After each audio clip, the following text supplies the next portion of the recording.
Guys ही video लास्टपर्यंत बघा, तुम्हाला मजा येईल बघण्यात. सबस्क्राईब करा, लाईक करा, कमेंट करा. नमस्कार, श्री स्वामी समर्थ. आजच्या ब्लॉगमध्ये तुमचं सगळ्यांचं स्वागत आहे. आता आपण निघालेलं आहे खाली.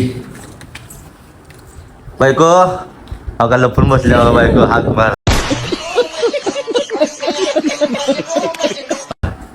लय हुशार बायको, लगेच लपून बसले आहे. चला गाईज आता बायकोचं ड्युटी चालू झालेली आहे कालपासून. काल 15 तारीख होती आणि शाळा चालू झालेली आहे. आता शाळा चालू झाली म्हणताना डबे त्यांना तयार करणं, त्यांना व्यवस्थित पाठवणं शाळेला, हे आता काम बायकोला चालू झालेलं आहे. त्यामुळे आता आपण काम आता जास्त सांगायचं नाही, आता आपण मागं सरकायचं का बायको. आता जास्त काम मी सांगणार नाही तुला. आता तू लेकराचं तू आता बघायचं. आता काय आता विषय नाही यार, म्हणजे कामच सांगत नाही असं का? नाही काम सांगणार पण एवढं सांगणार नाही किंवा आता काम तुला लेकरांचं वाढलंय आता त्याच्यामुळं. आता हे रोजचीच काम असते ती माझे हे रोजच्या आहेत की मान्य घे, पण आता जरा एक्स्ट्रा वाढले ना काम तुझे, हे म्हणतो तुला मी. चालाच की मग आता शाळा चालू झाली म्हणलं त्यांना तयार करणं, त्यांचे सकाळी डबे करणं. आता महिना दीड महिना शाळेला सुट्टी होती, एवढं काय वाटलं नाही. पण आता सुट्ट्या संपल्यात कालपासून. काही चहा घेऊ म्हणून चला. चला भाजीला पण जायचं लवकर. हा तशात अजून भाजीला जायचं आहे. चहा आता भाजीला जायचं तसं त्यांना रोज पालेभाज्या, शाळेचं नियम आहे की बाबा रोज पालेभाज्या पाहिजे. त्यामुळं आता भाजीला आपल्याला जायचं. आता चहा घेऊ म्हण, भाजीला निघू म्हण. काहीच आज ॲक्च्युली एक कार्यक्रम होतं येरमाळ्याला आणि आमच्या मामांचं देवदेव असल्यामुळं आज कार्यक्रमात सांगितले होते. पण आम्हाला म्हणजे आज मंगळवार असल्यामुळं मला जाणं झालं नाही आणि 3-4 दिवसाखालीच आम्ही गेलतो येरमाळ्याला. त्यामुळं आता काय करा, सध्याला टेन्शन आलेलं आहे की बाबा कसं करावं काय करा. बाकी कसं करायचं काय म्हणतीस. आता मामा मामी तू सांगितलेत की बाबा असं कार्यक्रमला या म्हणून. काय तुझं म्हणणं आहे त्यावर? जायला पाहिजे, आपले काम तर काय आयुष्याला लागलेले आहे ते, पण त्यांनी आवर्जून आपल्यासाठी सांगितल्यामुळं जाणं भाग आहे.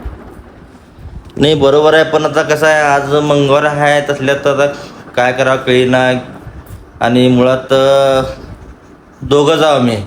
समजा गाडीवर जायचं म्हणलं तरी बी ताप होणार आपल्याला. जेव्हा जाऊ शकतो गेलो तर 10-11 वाजेपर्यंत नाही जाऊ शकतो बरोबर आहे, पण गाडीवर बी आपण पावसा पाण्यात दिवस येतं, रिस्क घ्यायचं. त्यानंतर बघा गाईज होतं काय करावं कळीना सध्याला.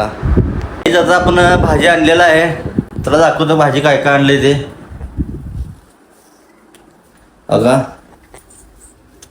ही भाजीपाला म्हणजे ही पिशवीच आहे.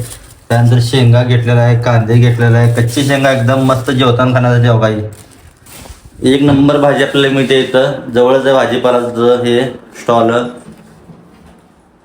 अजून काय आणले भाजीला? भरपूर आहे आज भाजीला. भरपूर घेतल्या भाजीला आज. आता शाळा चालू झाल्या ना आता.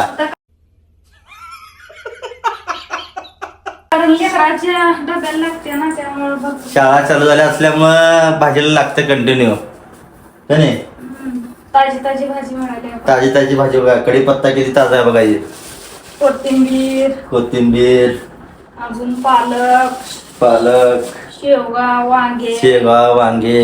मेन कच्चे शेंगा भारी मिळालेत, जेवताना मस्त भाजून खाता येते का नाही. शेंगा आज मी काय आणलेलं बघा जांभूळ मस्त आहे. जांभळं आणले, जांभळं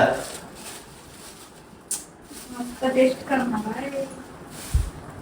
गाईज तुम्ही कमेंटमध्ये सांगा की बाबा आम्ही कुठल्या पद्धतीनं व्हिडिओ काढायला पाहिजे, काय काढायला पाहिजे.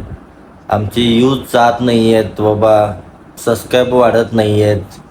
तुम्ही कमेंट बॉक्समध्ये सांगा की बाबा काय करता येईल काय नाही. आम्हाला बी जास्त त्यात नॉलेज नाही आहे. आता सुरू केलेला 1 महिना झालं, महिना बी झालेला नाही अजून, तरी प्रयत्न करतो की बाबा रोजचं काय ते छोटे मोठे घरातले थोडं का साईटवरचं माझं कन्स्ट्रक्शन फील्ड असल्यामुळं तिथलं थोडं इथलं थोडं मी टाकत चाललेलं आहे. पण अजून काय म्हणजे ॲक्च्युली कसं करायला पाहिजे, काय पद्धतीनं करायला पाहिजे अजून तो लक्षात येत नाही आहे. तुम्ही कमेंट बॉक्समध्ये सांगू शकता कसं काय. मिसेसला बी थोडं जमत नाही आहे, मला बी जमत नाही आहे. काय करावं काय कळेना. सबस्क्राईब कसं वाढवायचे, व्ह्यूज कसं वाढवायचे, ते म्हणलं तर हॅशटॅग काय लावायचे, ते अजून लक्ष देत नाही गाईज. तुम्ही जर कमेंट बॉक्समध्ये सांगितलं तर बरं होईल की बाबा सबस्क्राईब कसं वाढलं जातील, का जातील. चला गाईज आता बघूया कसं काय. तुम्ही कमेंट करून सांगितलं तर मला थोडं लक्षात येईल की बाबा ह्या पद्धतीने तू रील बनव, या पद्धतीनं अगर ब्लॉग बनव आणि हे स्टॅग लाव. थोडं काय चेंज होऊ शकते का बघा. चला तर मग तुम्ही जे बघत आहेत त्यांनी सबस्क्राईब करा, लाईक करा, कमेंट करा.